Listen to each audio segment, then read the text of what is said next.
चंद्रयान के लैंडर विक्रम और रोवर प्रज्ञान को दोबारा एक्टिव करने की कोशिश की जा रही है। इन्हें एक चांद दिन के हिसाब से डिजाइन किया गया है।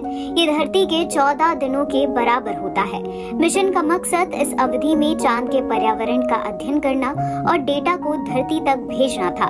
वैसे तो ये लक्ष्य हासिल कर लिया गया है, लेकिन इसरो इस कोशिश में जुटी है कि अगर उन्हें दोबारा एक्टिव करने में सफलता मिली तो फिर उनसे काम करवाया जा सकता है।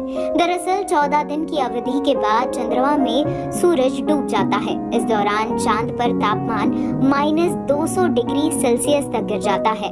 इस स्थिति में रोवर का संचालन करना बहुत कठिन हो जाता है, लिहाजा वो अपने इलेक्ट्रॉनिक कंपोनेंट्स की सुरक्षा के लिए स्लीप मोड में चला जाता है। इसरो के वैज्ञानिक रोवर और लैंडर की नींद तोड़ने की आखिरी कोशिश में जुटे हैं। हालांकि उनसे कोई रिस्पांस नहीं मिला है। हर गुजरती रात के साथ ये संभावना कम होती जा रही है। आइए यहाँ उन स्थितियों के बारे में समझते हैं जिनके चलते लैंडर और रोवर को नुकसान हो सकता है। पहला, तापमान में उतार चढ़ाव। चंद्रमा पर अत्यधिक तापमान में उतार चढ़ाव होता है। चांद के दिन के समय के दौरान ये बहुत गर्म हो सकता है तो रात अत्यधिक ठंडी होती है। इन तापमान के परिवर्तनों के कारण कंपोनेंट फेल और सिकुड़ सकते हैं। इससे संभावित रूप से समय के साथ संचालनात्मक क्षति हो सकती है। दूसरा, चंद्रमा की सतह महीन धूल से ढकी है। इसे रेज़ोलिथ कहते हैं। ये धूल रोवर और लैंडर की सतहों पर चिपक सकती है।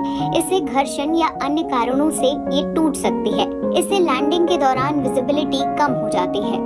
घने वातावरण की कमी होने के कारण चंद्रमा की सतह गंभीर रूप से सोलर रेडिएशन और ब्रह्मांडीय किरणों के संपर्क में आती है, समय के साथ जो इलेक्ट्रॉनिक कंपोनेंट्स को नुकसान पहुंचा सकती है। रोवर और लैंडर बिजली के लिए सौर पैनलों पे निर्भर हैं। यदि ये पैनल क्षतिग्रस्त या धूल से ढक जाते हैं तो रोवर और लैंडर अपनी बैटरी को रिचार्ज करने में सक्षम नहीं होंगे।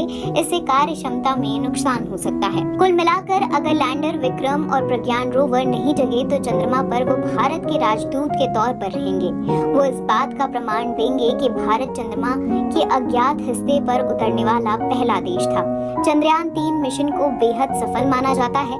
ये कारण है कि स्लीप मोड में जाने से पहले अपने मुख्य उद्देश्यों को हासिल करने में कामयाब रहा।